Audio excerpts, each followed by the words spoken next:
completely different. Happy Hour. Happy Hour. How you doing, man? I'm doing good. I don't know if you remember me, but at the Morning Show Boot Camp 2 years ago, you did that panel about how radio needs to be fixed, and I was the 6'8" kid that talked about 102.5 The Bone and Real Radio in Orlando. Yeah, no, I remember you, man. We were talking in the elevator, too. Yeah, we did. About a bunch of stuff. Yeah, absolutely. That was a fun time being there. I was only there for a couple of days. I had a good time. Yeah, what I liked about your talk, too, was you just went right into radio because the rest of the panels, I love the boot camp, but it's very positive. Like, you got to do this for the listeners, you got to do that. And you just went in with, I think it was Terry Ryder, and you just said the honest truth. And everybody seemed so overwhelmed by that panel. Well, you know, I don't want anybody to feel that I don't love the talent that is in our business. You know, I know how hard everybody works. Everybody. But when you go to these things, you always find, if you could ask people to raise their hand and say, how many people are here that are CEOs? How many people here are the real decision makers? Yeah. They don't go to those, man. And there's nobody there except programmers, some programmers, mostly talent. And we're talking about all the great things we want to do because we have great passion for the industry. And nobody ever attends those things that can actually get something done and get something changed. And I really resent that. You know, our industry, I was telling this to a friend of mine the other day. I said, I don't know, man. I'm experiencing something I think few people in history have experienced, watching their entire industry go away. I mean, almost like being a worker in the automotive business or a coal miner or something. You know, you suddenly, you know, there's no business anymore. And I know that there's radio stations, but not in the numbers and certainly not in terms of programming and content, the wonderful and crazy and explosive times, you know, that the 80s brought us, for instance, with the Steve Dahl Show, the emergence of Howard Stern, even the emergence of Rush Limbaugh, when talent was really beginning to be heard. And all of a sudden, almost just as quickly, it just got shut down within the next, 10, 15 years. Do you think the whole debacle that was Free FM, if that would have been done in the right way, could that have saved radio? Or was Howard leaving radio just bad from the beginning? I think with proper leadership in our industry, the industry could have pushed on. Look, Ryan, you're doing a podcast. I do one. I mean, there's an audience out there of some 50 million and growing for audio entertainment. It isn't that people stop listening to things. It's that they're moving away from radio and trying to find something else because the content in radio is so bad. And I think you put that down to programmers, the decision makers, who are the ones that ultimately make these decisions as to what we hear on the air. So you bring up Free FM. I don't think there's a greater indictment of that than the fact that Adam Carolla left the morning show in Los Angeles, working out here for that format, and has a podcast now, man, that's $1 million a year, in terms of revenue. Just that show brings in about $8. I don't know how much it's bringing in, to be honest with you, but I know that guy makes a ton of dough. And that was money that was given up by CBS because, they had people calling the shots there that didn't know what they were doing, I think. What about kids my age? Do you think we have a chance to rejuvenate radio and try to build it up from the beginning? You guys are the only hope. And I used to say, I'm telling you, you cats are it, because I said, God, I can't wait for another generation, for the next generation of executives and programmers and talent to come along, because those guys will save this. I may be dead by then, but it definitely needs really courageous and creative people. And I'm trying to think of people in other industries who combine that creative thinking with great salesmanship. I don't know, maybe the guys in the high tech, and maybe the guys in Silicon Valley, where they came up with the hardware, they came up with the software, they came up with the content, they came up with the sales vehicle. I mean, they did it all. And we need guys like that in this business, because people are listening to things, man. My girlfriend listens to 5, 6, 7 podcasts, man. Mark Maron had the president of the United States come into his garage, dude. Yeah. You know what I'm saying? I mean, that's what does that tell you? So people are out there. You know, I'm in the car. I listen to, on my tune-in, I listen to soccer from England. I'm listening to I listen to my own podcast. I listen to Mark's podcast. I listen to Joe Rogan's. I listen to all of them, man. And I sometimes I'll sit there and go, why am I not listening to the radio? Because God knows I used to. Well, there's nothing on it anymore, man. There's sports talk, and if I'm telling you, though, all those shows sound the same. Every single one of those sports shows in my mind sounds identical. Oh, dude, it's spot on. Every day, if you tune on ESPN, it's just debates. I don't know what's happened to sports journalism within the last 10 years, but it's officially dead. It's what about this guy or this guy? Like, the creativity in sports journalism, Phil, has gone by the wayside. It's not there anymore. We lost a guy out here in L.A., and you probably have guys in Chicago and elsewhere. We lost Joe McDonald. And Joe we called him the Big Nasty. He was a big, huge dude, but he was a guy that was around town. He had his ear to the ground and everything. It was fun to listen to him. We had a guy named Jim Healy that used to use production values in his. He did a 5-minute sportscast every day, Ryan. It was only 5 minutes long. It was the most listened to 5 minutes in LA radio because he used drops. He used this cornball, old school teletype sound. You know, he would do these Dateline, Dodger Stadium, you know, and then Tommy Lasorda the other day said this and that, and then he'd have a drop of Lasorda, you know, cussing somebody out. You know, he'd beep it, but it would be hysterical. This is 5 minutes, and everybody, man, went to their radio for this. Can you imagine today? Is there any such thing on the air? I don't think so.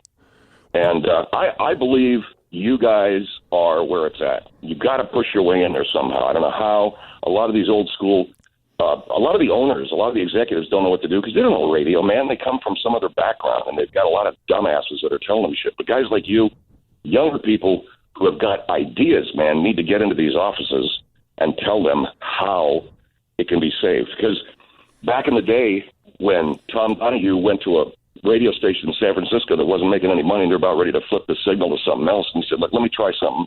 And they started playing album cuts. That became Album Rock Radio, which, you know, had a huge high end, you know, there for 30, 40 years.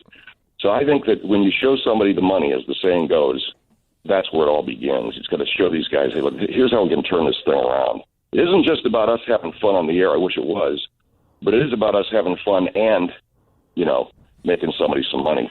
So I think the biggest thing with radio right now is nobody wants to take any chances and take any risks. Like here at Cox Media Group in Tampa Bay, we have Bone TV for 102.5 The Bone, and we are one of the only FM talk outlets throughout America left. And we do really well here.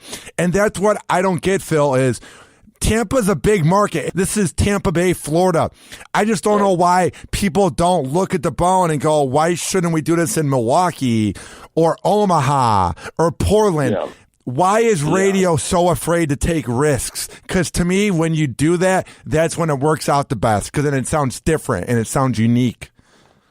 Well, what happened to radio around 2013, 2012, and I was sitting in a restaurant, and I was talking to some friends of mine who have a podcast platform, and they have a management group out here, and they said, well, you know, it's great. I didn't even know it was happening, man, because I've been digital.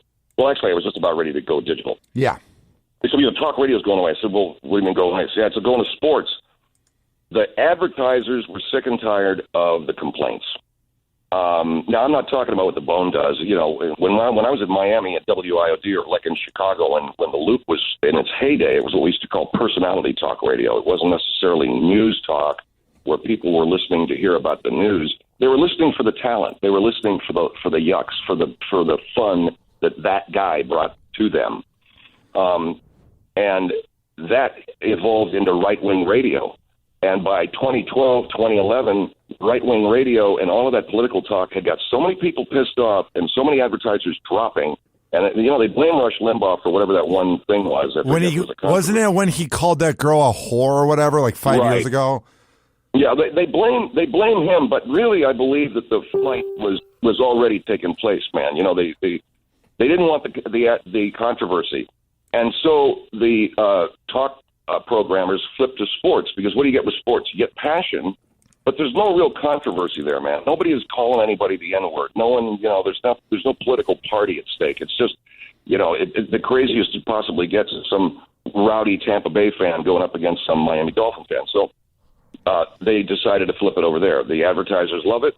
There's passion, there's humor, and it's easy peasy. But unfortunately, programmers being programmers, they can't keep their stupid hands off of things, and so everything sounds the same. Everything sounds the same. There's one formula for sports talk, and that's it. And so I think that's what happened. And you talk about the Bone, you talk about some of these personality-driven stations, absolutely. But we're battling one other thing, Ryan, in our business. Unlike television, unlike movies, unlike even literature, radio doesn't have a comfortable relationship with talent. The radio management people are the only people I've ever heard say the following thing: I don't talk to agents and I don't talk to lawyers. Now, there's only one reason for a guy to say that. He doesn't want the talent to have any kind of control over him. He doesn't want the talent to have any input. He doesn't want the talent to have the negotiating bargaining position. They want to keep us like next to the janitor. They want us out there in the parking lot, going to our same old crappy cars while they're getting into their Mercedes. I mean, it sounds harsh, but why else would there be such an attitude? And I've encountered that throughout my career. And that, I think, is the number one thing. We have to look at talent as being really valuable. Do television, and I've done a couple of TV shows, man. They got a dude waiting there so that nobody takes your parking space. Then you leave and you go and you get something to eat. They make sure that you're ready to get on the thing, get on the set in front of the camera and do stuff that's going to be fun and creative. Radio, they make it as hard as they possibly can, man.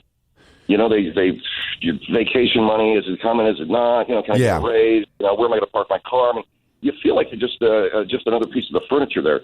And as a result, whatever talent has come out of radio has had to battle and fight and scrap to become as brilliant as it has. So there's got to be a fundamental change in how we treat the talent. And then there has to be a really aggressive and creative approach to marketing those shows. Don't be lazy. Don't say, this guy's show is too weird, let's move on to show B. Really work it and come up with ideas. And if you can't find a station where it fits, create a format for it if you really believe in the show. There's a lot of things that I believe can be done, but unfortunately I'm not a programmer, man, so maybe you see that. Why aren't you one? You just basically said what could save this business. I don't know why you're not running a company, Phil, and I'm not just saying it to kiss your ass. What you just said literally made so much sense, it's ridiculous. Well, the only problem with me is I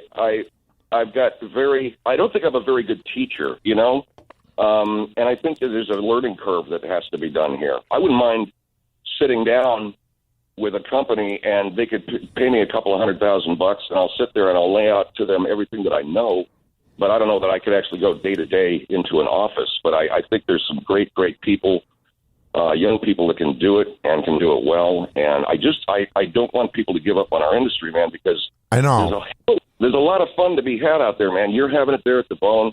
There's a lot of good times to be had, and they have, with their bumbling and their mismanagement and some of these guys are I hate to say this, but I mean, some of these guys have found themselves in trouble with the law or some stuff. And actually, I've read some stuff from some of these sales guys and market managers that are putting their money into some really suspect things. That I don't want to go into it, but the fact is, we need a higher level of person and a harder worker and a more creative person there in those offices, in those offices of power, and start to change their attitude toward talent and start to kick a little bit of ass in the sales departments too. I hate to say it, but you really got to motivate those guys to a more creative way of looking at their jobs, because I think there's a lot of lazy people in the sales departments where they sit and they wait for the phone to ring, wait for that order to come in, wait for that one relationship they have, sell that one guy, yeah, I got all my guy,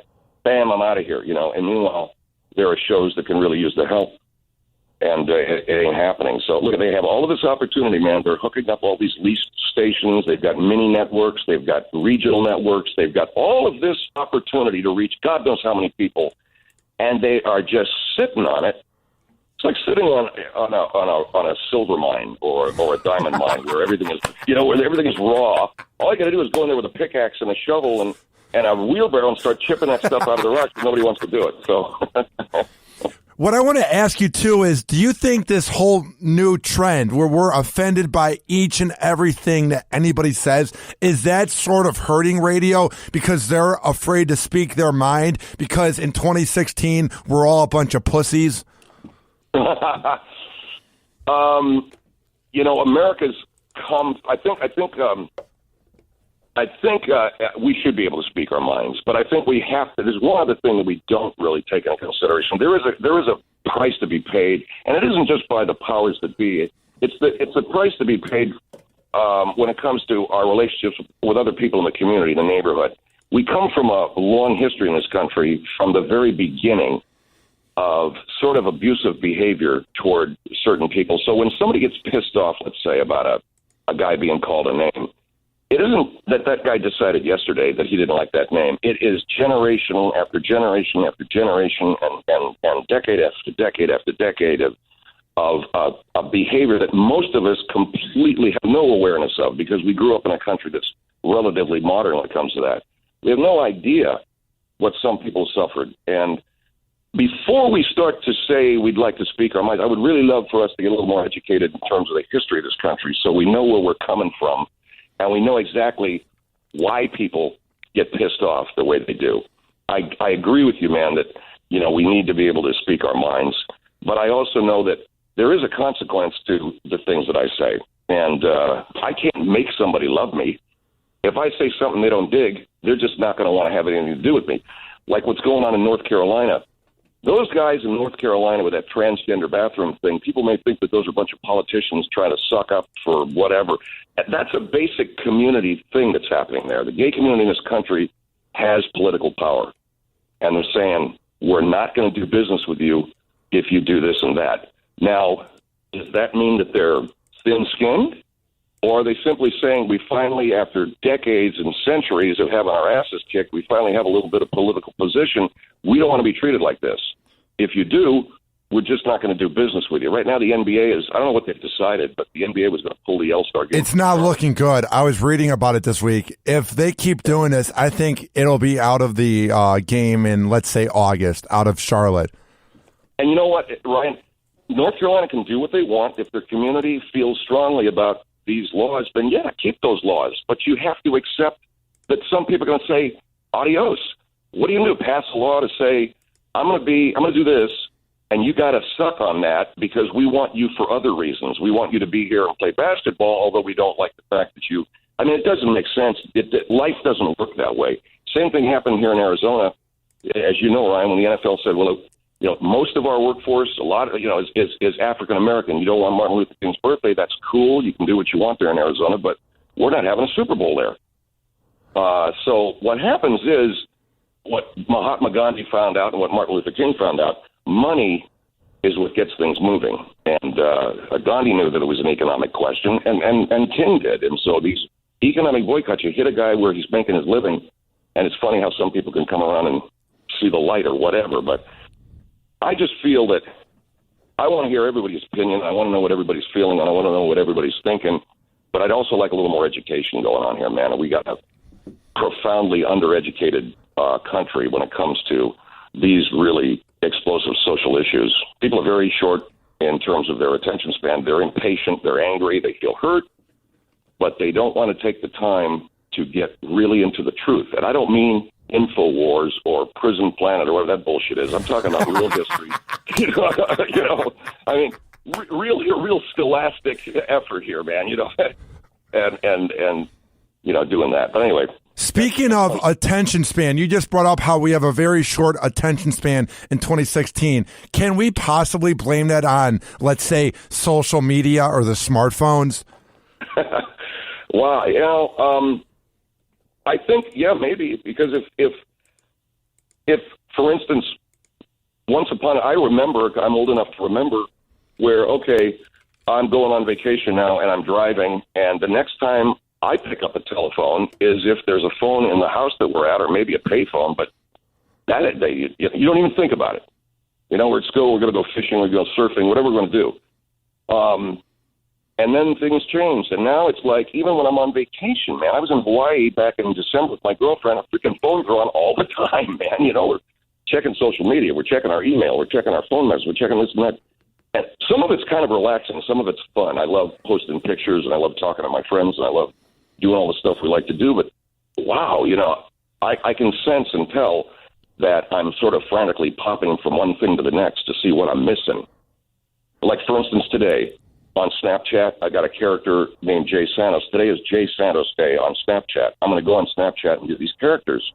And already this afternoon I'm going, oh, fuck, I better go and do my Snapchat characters because I got to, you know, ordinarily we would be just doing our show and you know, that would be it. We'd be prepping for the show and that would be it. But so I don't know if it's attention span. I think it's probably the fact there's so many things that need our attention that we can't spend enough time on this, spend enough time on that, something else. Is it good or bad? I think it's caused a lot of anxiety. Oh yeah. Bad. Oh yeah. Yeah. And you know, man, and I hate email for that very reason. I can feel it in my stomach when I open my email up in the morning. That's not good, you know. I'm the same way with Facebook and Twitter, dude. Every morning I look at it, and let's say I have good news of someone in radio or comedy adding me back and coming on the show, or me booking you or somebody I want. Nothing's ever good enough. It's really weird with social media. You sort of always want acceptance. So when you get a bunch of retweets or favorites, you're happy. But then when that one tweet doesn't get anything, you get mad over it. It's really bizarre how social media can get us mad about this thing that doesn't even exist. Do you know what I mean? Yeah, I understand what you're saying, man, because you know, I was talking to Lauren, my girlfriend, and she said she had read that reading other people's timeline on Twitter is one of the great causes of depression. Oh yeah, you know, each day, because you're looking at all these great jobs everybody's getting, and you think your life sucks in comparison, which is one of the true. This has been true since time began. A great route to unhappiness is comparing yourself to other people. We heard that from our mother and father. We heard it from our teachers. But I think Twitter is a great teacher of that. You know, when you compare yourself, that sort of parallel look at life as opposed to a linear look at how you're doing from one day to the next, you know, and try an experiment. Only look at your own tweets.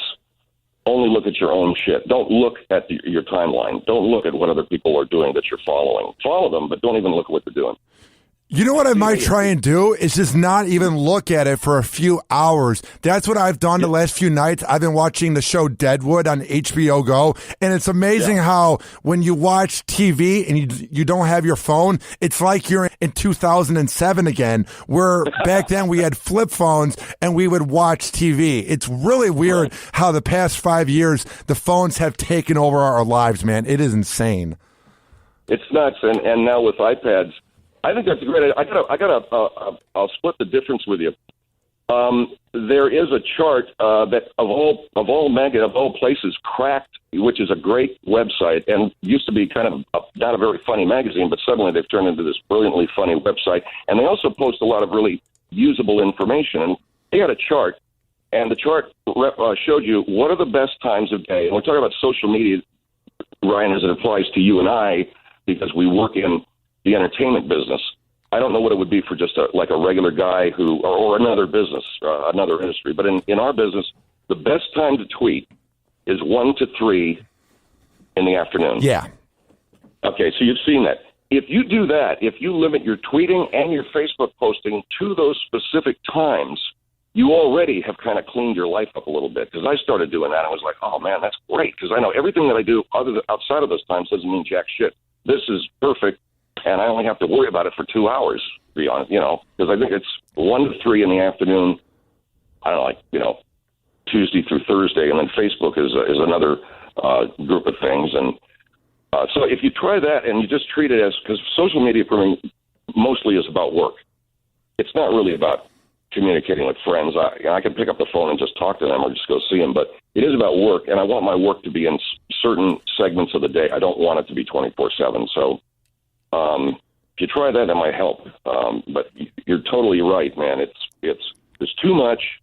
We don't know how to use it. We need to learn how to use it. We need to learn what parts of the day we should use it. We need how to put that sucker down, especially at night. If you're like me, I wake up, I can't sleep, I pick up the phone, I flip it on. Exactly.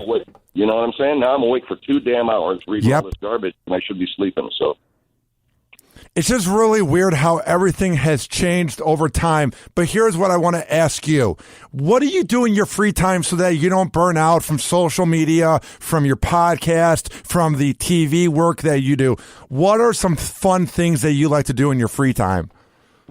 I'm fortunate enough, Ryan, I live a couple of blocks from the beach here. So one of the things I like to do is go out and walk or run on the beach.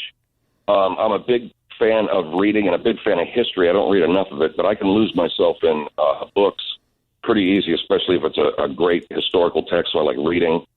I love to watch documentaries. So I still kind of use the electronic media, but what I'm using is just for entertainment. So I watch a lot of documentary stuff.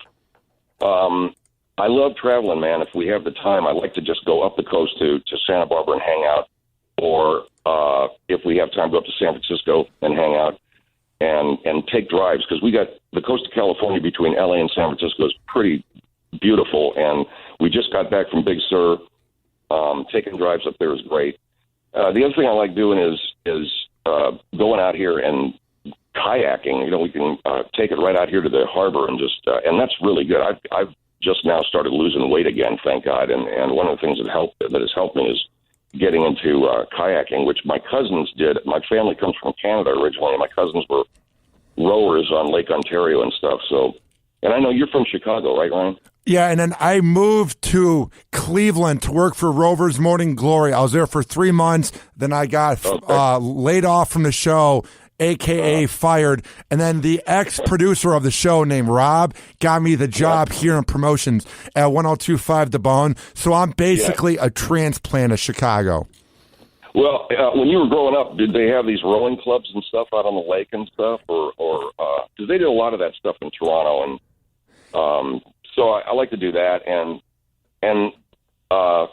whenever I can, I like to tell people that the goal of my life, and this really should be the goal of everybody's life, is to live your life like you're on vacation all the time. I love that. And and somehow make your work blend in with that, so that you're not like just in this mode of hell where everyone's anxiety trip, and then oh God, here we go.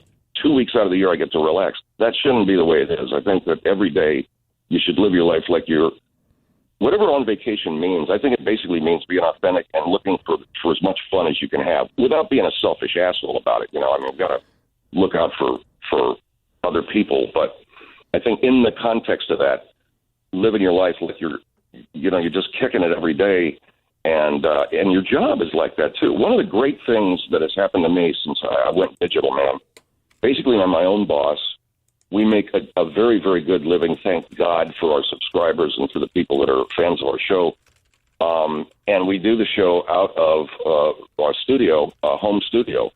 And I have a blast, man, because I don't have to worry about getting done in and out, because we can stop down, we can edit, we can cut, we can produce as we go.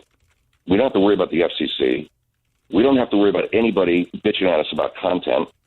You're your own boss, you're doing your own thing, and the people that provide the platform space for us, like Podcast One, they just want to see downloads, and that's it. So I've been able to, at this point in my life now, for the first time in my life, go into my job every day, like really having a blast, and there's nobody hanging over me, and there's no one pointing a finger at me, and there's no program director that I sit down with or anybody that's going to come into the studio and start ragging on me because this, that, or something else. So sometimes I forget that. I got to remind myself, that I got it pretty good that way, and I'm grateful for that, man. We got to be able to do that every day, no matter what we're doing.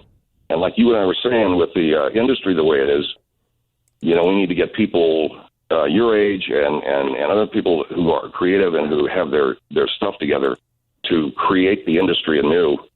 and make it that kind of a fun place again, I hope, anyway.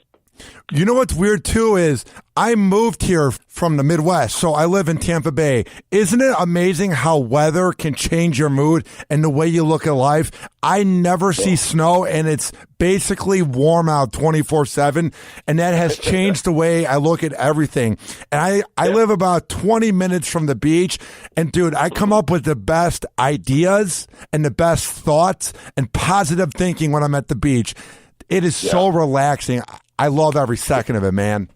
Yeah. I left Minneapolis, went to Miami. I spent 2 days laying on that beach and getting warmed up after a year in the snow.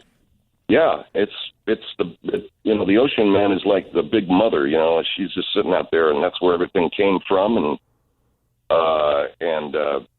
it's peaceful too, man. It's peaceful for the eyes. When you're always looking at this, that, or something else, and buildings and people and dogs and cats, and then all of a sudden you just have this big blue thing out there to look at. It relaxes your literally your vision and your ability to see things. So you're right now you've been in Tampa how long? I've been here for about more than a year. I moved here on May 8th of last year. Cool. And you're in promotions? I work in promotions at 102.5 The Bone, and I'm an occasional guest on shows like Drew or Mike Calta or Roger and JP. I'll sometimes answer phones for them or come in for a bit and talk on air. But because of Mike Calta and the exposure he has given me since May 2015, I was then able to win Best Local Podcast last year in September, and I'm hopefully going to be up for it again this year. So it's just unreal how I'm in a place that I love when it comes to the weather. And, dude, the fans here in radio, here in Tampa Bay, they dig it, man. It is like classic radio down here. Yeah, because you have it for them, man, because there's something there for them to listen to. When there isn't anything to listen to, then the city goes into like here in L.A., nobody talks about the radio anymore. No one talks about what's on the radio anymore, man. There ain't nothing on the radio here. There's a few decent morning shows. I'm a big fan of Woody. I've had him on Alt 98.7. He's doing some good things out there in Los Angeles, though. Who's this cat? His name's The Woody Show. It's on Alt 98.7. You should definitely check it out. It's a pretty edgy and fun show. And but I know what you mean. Los Angeles seems very cookie cutter. All the top markets that are like single digit numbers, like let's say Chicago, New York, Atlanta, it seems like that's where you get the cookie cutter radio. Yeah, they have more to lose. When I got out to L.A. To do my talk show in '96, there was nothing happening, and and so when I got on the air, it was like a 6-month gauntlet that I had to run of all these whiny ass listeners and crybaby traditional talk radio listeners who were really upset with this kind of weird shit that I was doing. But things move around, and I think there's so much money in these markets, nobody wants to make a move because it's just they're scared to death they're going to lose their job, lose their money, lose whatever. You can't do anything in this life, man, unless you're willing to roll the dice and take a huge risk. When was the time that you did that and you took a big risk and it paid off in the end? What is one time in your life it's happened? Well, when I decided to throw everything, caution to the wind, back in the year, I can tell you it was 1990. I was 37 years old. I'd spent 17 years in radio doing really nothing. I was a disc jockey, and I was doing sort of that cookie cutter stuff you're talking about. And I decided that I was going to, because I knew I had talent. I knew I had enough talent to work in this business. So I decided that I didn't care where I was going to go, where I was going to wind up. I was going to do the kind of work I knew I was capable of. And that's when I threw the caution to the wind, and I said, I don't care where. I sent my resumes everywhere, man. I sent them to, I remember the very first town I sent a resume to was a place called Ainsley, New York. I still don't know where that is. I sent everywhere, everywhere. And funny as it may sound, the station that hired me was right up here in Ventura. It was just about 40 miles from L.A., a little beach community, and this little tiny station with about a 1,500-watt signal at night, and they hired me, and that's where I started. I was willing to go anywhere. And then once I got there, I was willing to do and try anything on the air to really shake it out, man, and to use every creative instinct that I had. And I found myself doing a lot of character voices. That's what happens when you just go ahead and let yourself be, when you get out of your own way, when you're authentic, you find that thing you're really good at, man, and you start doing it.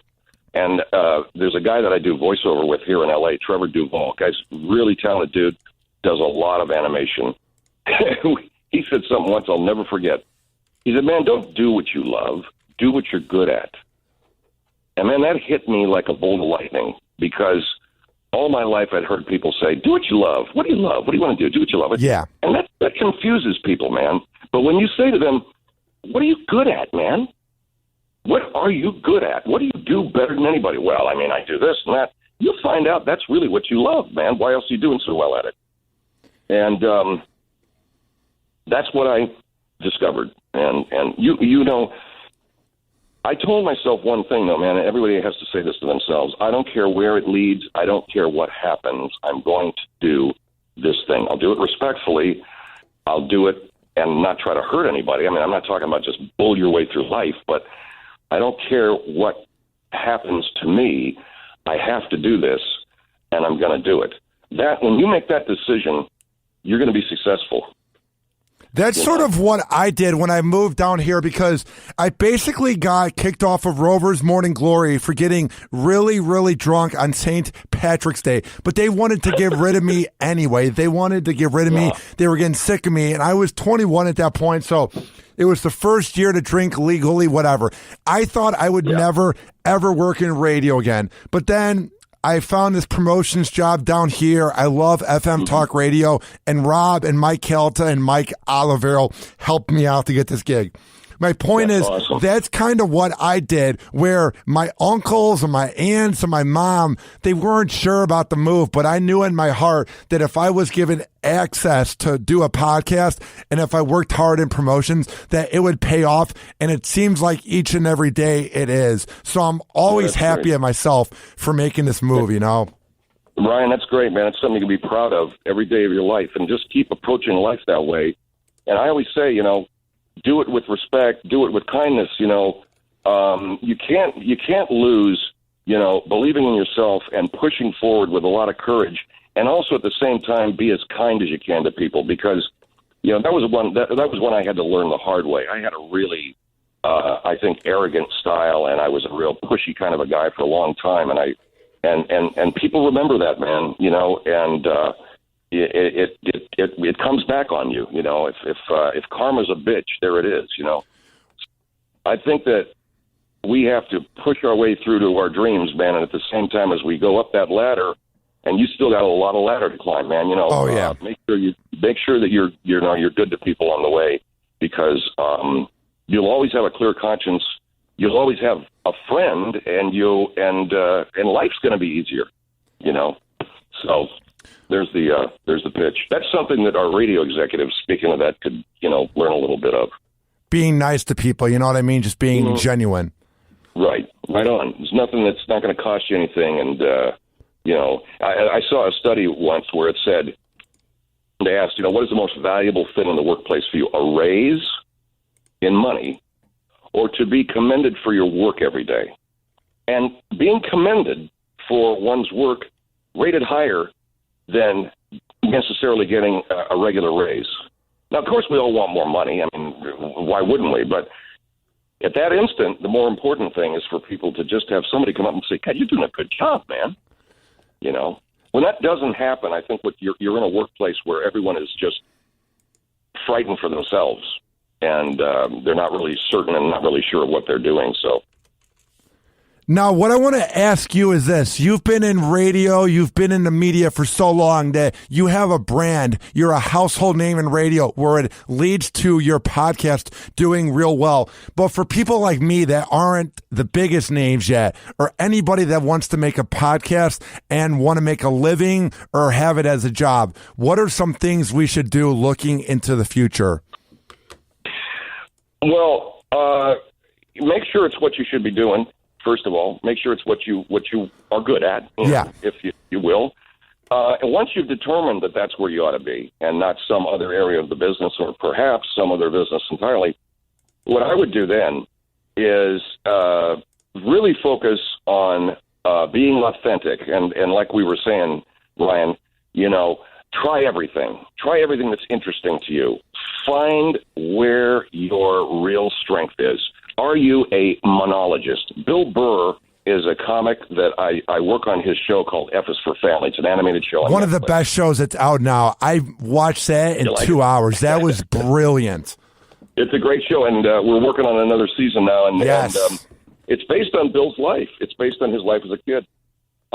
Bill's podcast is basically a monologue, Oh, it's great. It's great, yeah, and he does that well. Some people may say, I want to do that, and they'll do it, and they're not too good at it. They kind of suck at it. Are you good as an interviewer?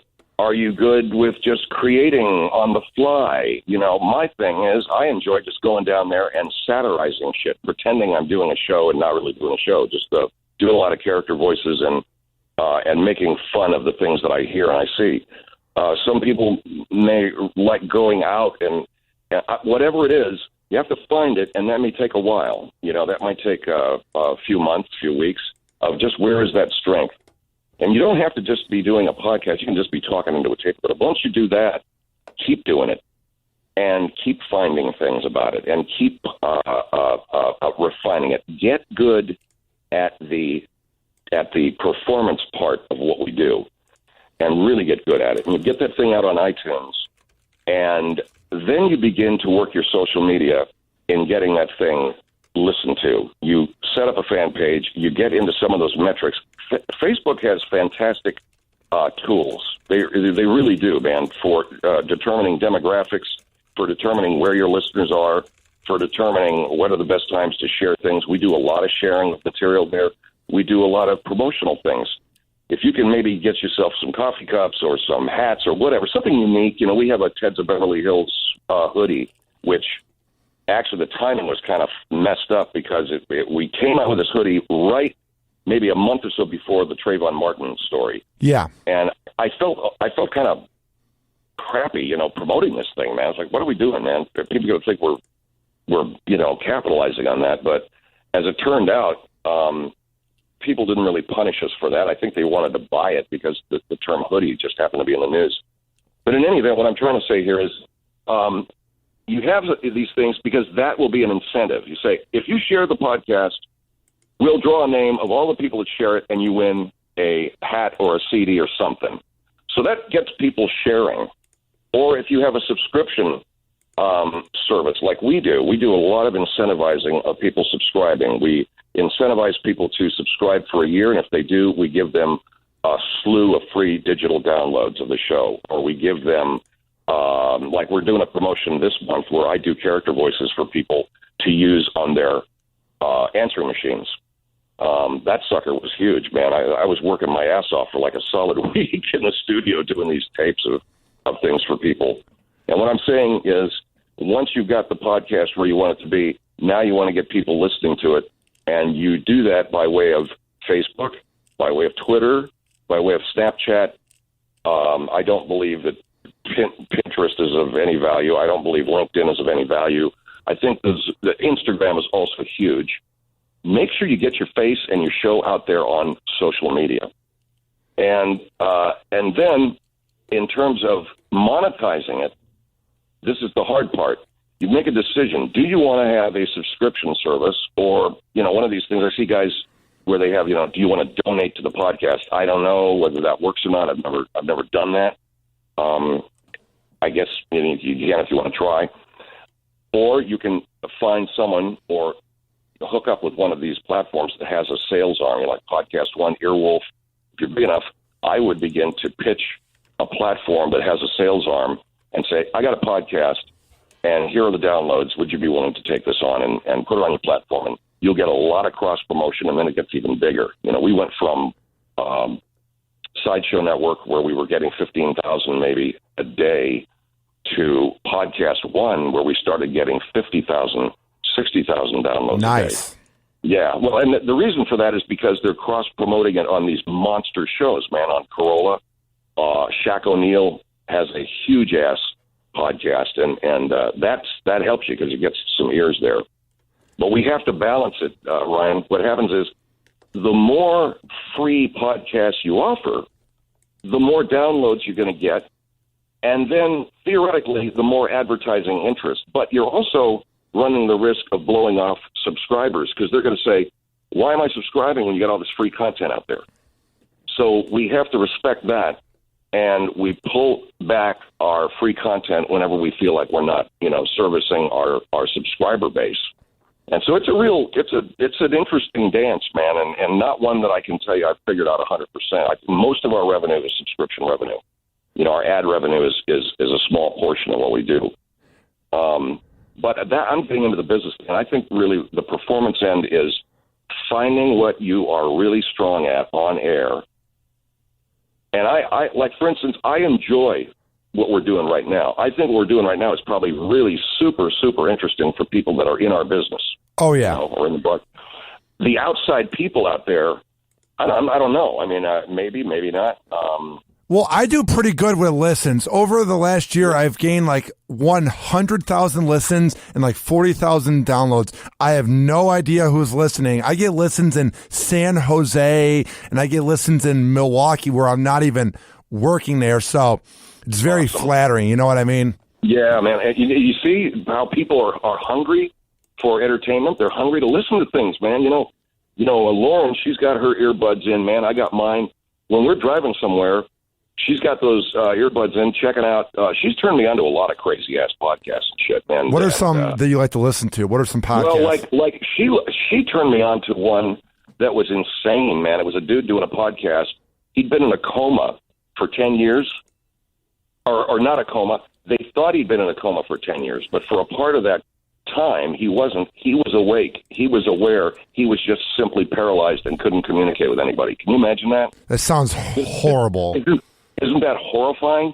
This guy survived it and did this entire series of podcasts on it. Blew me away. I'm like, where do you find this stuff, man? It's great stuff.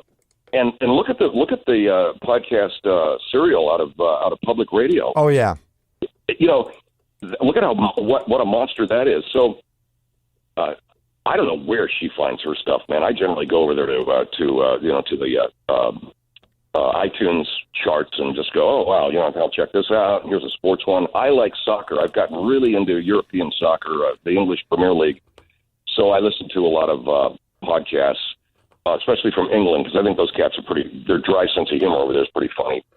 I also am into minor league baseball, as screwy as that sounds. So I listen to minor league baseball podcasts. I can find those on my TuneIn. And I don't listen to comedy not because I don't like comedians. I love comedians, but I don't want to get my point of view polluted. It sounds crazy, but it's kind of how I feel about it, And just that sort of thing. But the fact that you're getting listens like that, man, that's really encouraging. So you need to. Are you working social media? What are you doing? Oh, I work social media every day. I do it on Facebook. I do it on Gram. I do it on Twitter and then Snapchat. It's hard because I never know what to Snapchat because I use this app called Snap Upload, and it would let me upload the guests I'm going to have on. But then I get this nice email from Snapchat saying, don't use that side app or we're going to have to shut down your account. And I feel very douchey when I take these selfies of me in front of the mic. So I do Snapchat. It's just if I'm not working at an event for 1025 The Bone, I just don't want to be that guy that does a selfie every day. You know what I mean? Oh, yeah. No, I hear you, man. I mean, Snapchat here's something that I did. And the cool thing about Snapchat, by the way, is that it will, if you're in the car and you're Bluetoothing, let's say music. Yeah. The Bluetooth, Snapchat picks up the Bluetooth, so the audio is actually right in the phone. It's not background audio. I was sitting in my car one day, and I wasn't driving. I was sitting, and I was listening to one of my podcasts, so I just did a little quick Snapchat, and the show was very audible and clean. So I think the metrics there on Facebook are very, very helpful. Where's all the listenership and how old are the people that are listening and this kind of thing. And then getting those shares going, man.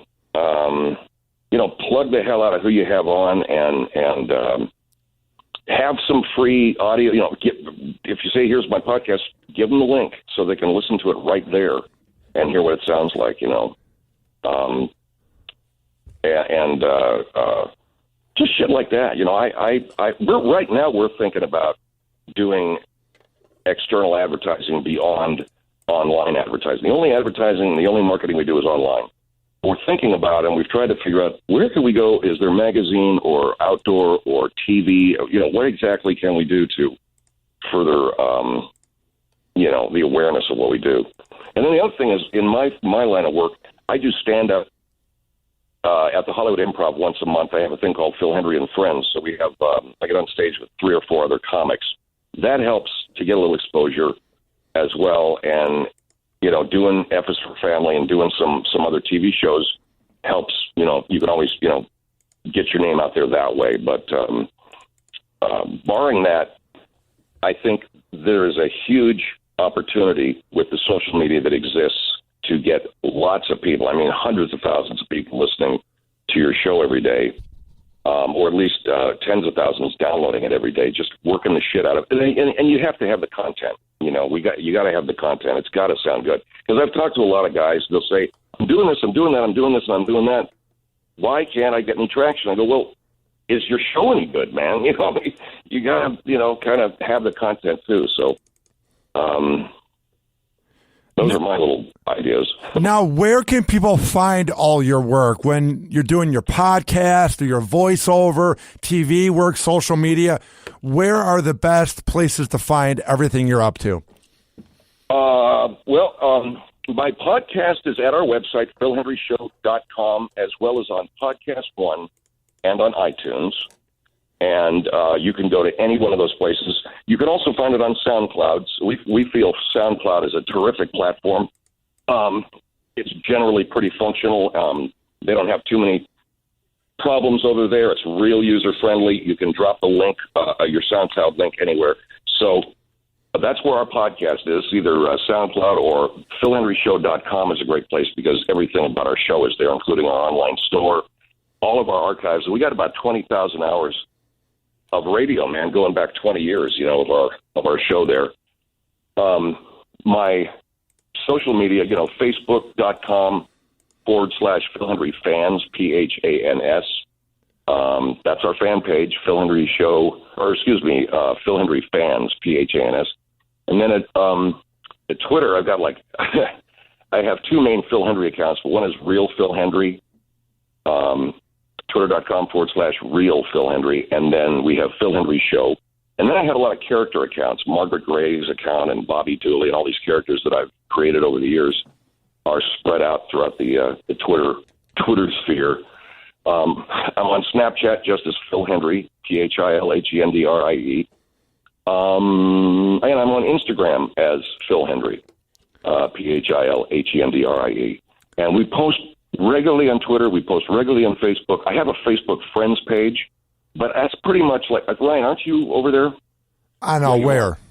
On my Friends page at Facebook? Yeah. That's pretty much, that's my, because I'd be happy to share stuff over there. I'd be happy to share your podcast over there, man. I would love it, man. I would love any exposure. I love what you do in podcasts. Absolutely. So, yeah, that's a Friends page. I generally reserve that just for friends in the industry, people that I know, comics, radio people, some TV people, and friends of mine. But the fan page we have, and then like I say, I'm probably forgetting something, but I think those are the ones of importance anyway. Dude, you are a busy man, dude. You are a jack of all trades, which is why I look up to you. And what I wanted to bring up was this. I am not trashing anybody in radio, but a lot of the guys that begin edgy and begin innovative, it seems like over the years as they get older, they sort of begin to cash it in, no pun intended, and just do it for the money and do it for the job. But what I love about you is I was listening to your old shows on YouTube. What you were doing in 1994 is the same as what you're doing in 2016. And you never sold out and you never got more soft, which is why it's been so much fun having you on the show, man. You are a legend in this business. Hey, Ryan, thanks a lot, man. I'm glad that I was able to do this for you. I apologize that we couldn't get together sooner, but this was perfect timing. I would love to have you on again. Yeah, anytime, man. And make sure that you tag me over there at Facebook, man. I'd love to share all your podcasts, not just this one, but everything you're doing over there with everybody. And I had a great time. And thank you so much. Had a lot of friends in Tampa too. So thank you. Sounds good, and I'll be sure to tag you on LinkedIn and Twitter as well. Sounds good? Sweet. All right, brother. Appreciate that. All right. Thank you, Phil. Have a good night, man. Okay, Ryan. You too, man. Thanks again. All right. Peace out. Bye-bye. And that was the one and only legend known as Phil Hendrie, as he called into Happy Hour. I've had over 150 guests on my show. This was an absolute honor to have him on. Like I said, I'm not trashing anybody in the business. But what I love about Phil, what I look up to Phil about, is the fact that he's never really changed his act and he's never got more soft over the years. He's just as edgy. He's just as innovative as he was in 1985. If you're a fan of Phil Hendrie and everything he does in this business, and you want to hear more of my show after hearing this interview, it's not hard. It's not rocket science. I want to be like Phil Hendrie or Adam Carolla or Mark Maron or even Howard or Opie and Jimmy or Mike Calta, 102.5 The Bone, where it's a name in radio. And if you want to hear more of my show, it's not hard. I have my own mobile app where you can hear all 150 interviews I've done since July. And I also do a live show, Happy Hour, where I rant about the news. So to find the app, it's not hard. Go to the Google Play and iPhone shop. Search up Hoppe Radio, Hoppe Radio. And also check out my website. I'm working on it. I'm updating it, but it's RyanHoppeRadio.com, RyanHoppe Radio. Of course, my account on Twitter is Ryan Hoppe Radio. Shoot me an email if you want to be a sponsor or you want to collaborate. If you want to send me hate or positive mail, it's RyanHoppeRadio@gmail.com. Add me on Snapchat, Hoppe Radio. And that's about it. Once again, shout out to radio legend and just a legend overall in voiceover and TV, everything. The one and only Phil Hendrie for coming on Happy Hour. It was an absolute honor. Speaking of which, this has been Happy Hour. I am your host, Ryan Hoppe, saying peace out. Happy Hour. Happy Hour.